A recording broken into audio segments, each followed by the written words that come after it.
Uganda People's Congress welcomes the deployment of 1,901 medical interns by the Ministry of Health as announced by the Director General Health Services, Dr. Henry Mwebesa, through a press release on the 27th of July 2023.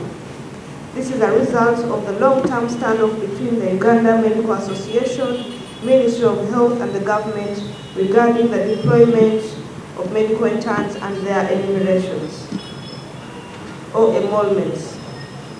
UPC has been very clear on the demand for an effective and functional health system.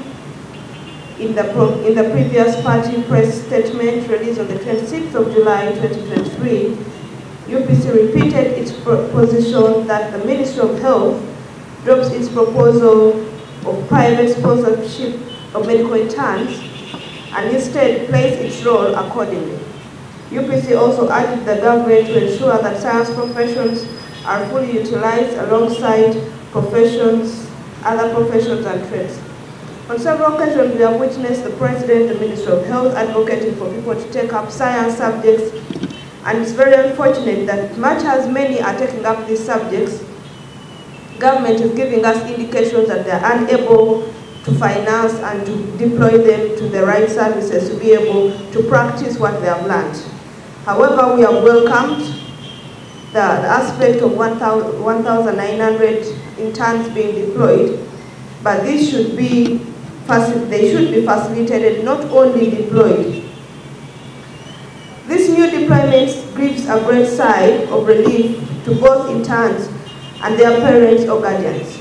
The government, through the line Ministry of Health, should ensure effective and efficient health services by providing enough medical and equipment to hospitals and deploy more science professionals or specialized professionals.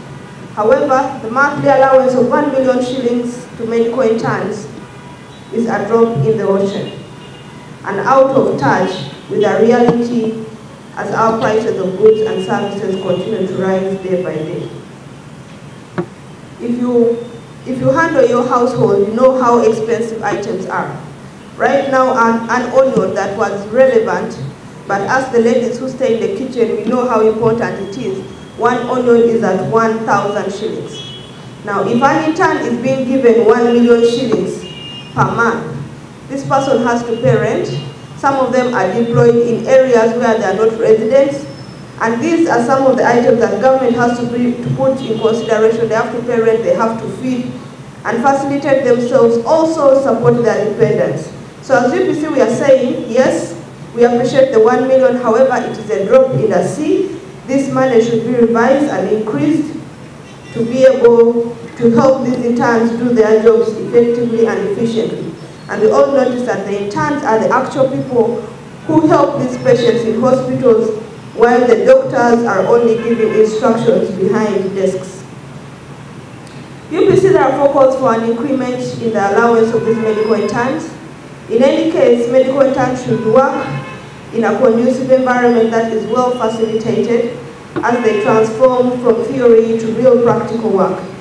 They need to fit in the hospital schedules and not to be overworked, as it may kill their spirit prematurely. Therefore, whatever challenges they face should be handled in the professional manner as we avoid standoffs and encourage continuity of work.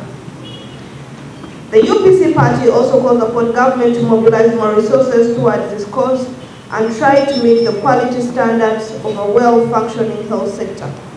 When you look at the deployment of the medical interns, we pay attention mostly to the interns, reason being that the doctors that should be doing the work are having their private hospitals, private clinics elsewhere, and they leave the interns in most cases in charge of treating and taking care of patients.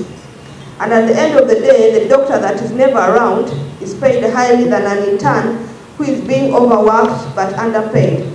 So we need to bridge that gap between the interns and the doctors depending on the workload provided. And we all know that the medical interns do more work than the actual doctors When you go to Mulago Hospital, it's usually the doctor moving with an intern, and the doctor is basically giving instructions, and then the intern is doing all the donkey work.